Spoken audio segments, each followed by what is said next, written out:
আসসালামু আলাইকুম সবাই কেমন আছেন? আশা করি ভালো আছেন। আলহামদুলিল্লাহ আমরাও ভালো আছি। যদিও আমাদের সবার খুবই মন খারাপ। আমরা এখন খুব একটা বাজে সময় লিড করতেছি। গতকাল আমার নানা ভাই মারা গেছে।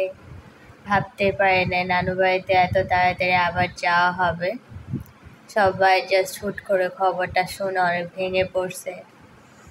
এই এখন নানু বাড়িতে যাওয়ার জন্য একদম সকাল বের হয়ে গেছি, যে আমি রোজ 11টা বাজেও ঘুম থেকে উঠতে পারি না। আজকে সকাল 4টা বাজে উঠে নানু বাড়িতে রওনা দিয়ে দিছি।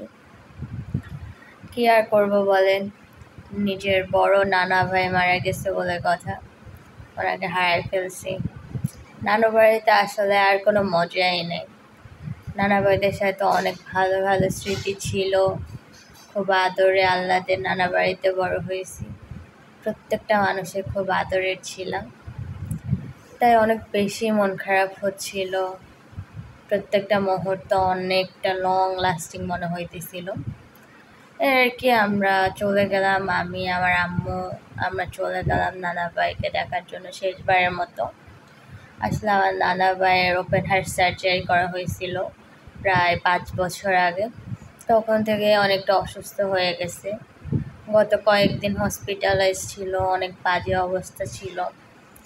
দেন গতকালে উনি দুনিয়ার মায়া ত্যাগ করছিল।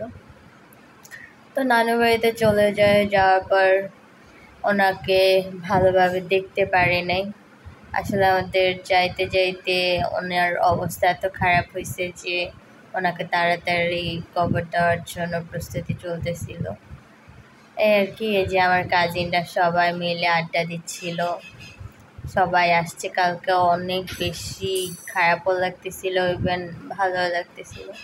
সবার সাথে অনেক দিন পর দেখা হলো।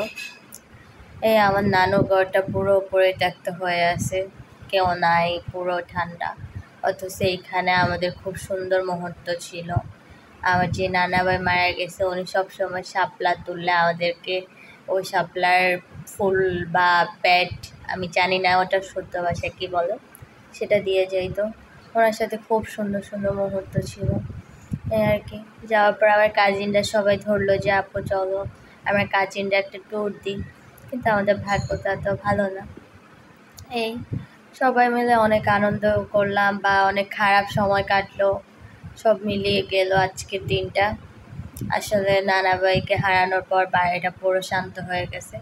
আমার নানু বাড়িতে আর বড় তেমন কেউই নেই।